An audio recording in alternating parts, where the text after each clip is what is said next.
हमने संतों से, शास्त्रों में ये पाया है कि प्रभु कभी भरोसा नहीं तोड़े। जैसे आपका भरोसा ना कि इस जंगल से निकलना है, अगर कुछ होगा तो भगवान बचा लेंगे, निश्चित भगवान बचा लेंगे, निश्चित।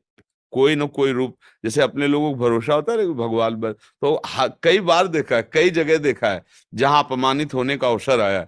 जैसे एक बार हम महोबा से, कई बार बताया सत्संग में कि ट्रेन में, या तो अब हम सांसारिक पढ़ाई तो ज्यादा पढ़े लिखे हैं नहीं, तो अब अंग्रेजी से ज्यादा लिखा तो हमें नहीं आता, मतलब ऐसे मोटे मोटे लिखा हो कि ये और या ऐसे, फिर हम उसका अटकल लगा के ऐसे बता सकते हैं कि ये कानपुर लिखा है, ऐसे पूरा ऐसे मतलब नहीं क्योंकि गांव की पढ़ाई थी और 9 तक पढ़े, तो उन्होंने टिकट दिया। हम कभी जानते नहीं थे कि टिकट की कुछ क्लास भी होते हैं, और बैठा लिया मुझे अच्छे वाले उसमें, वातानुकूलित कक्ष में।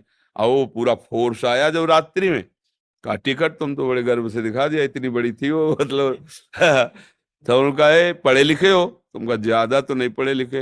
बोले 3 स्टेशन की टिकट, वो कब निकल गए, तुम्हें कहाँ जाना? हमका बनारस। तो बोले ये भी टिकट पूरी नहीं, और जो तुम जहाँ बैठे हो यहाँ ये टिकट काम नहीं करती।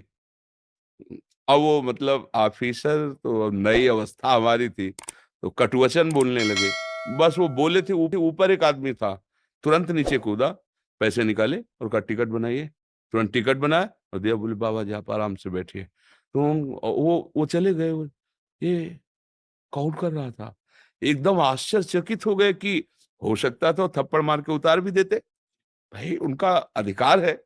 लेकिन ये कौन था जिसको हम जानते नहीं, जिससे हमने कहा नहीं? कौन था? वही था जिसका भरोसा था। किसी रूप में वो आकर के तत्काल सवाल, पूरे जीवन में देखा है कि अगर भरोसा है तो प्रभु कभी भरोसा नहीं तोड़ते, कभी नहीं तोड़ते। हमने देखा है, पूरे जीवन में देखा है। और ठीक फाइनल पे कोई न कोई रूप रख के आ जाते हैं, अपने जनों को बचा लेते हैं। तो हम उनका भरोसा रखें कि अंतिम फाइनल में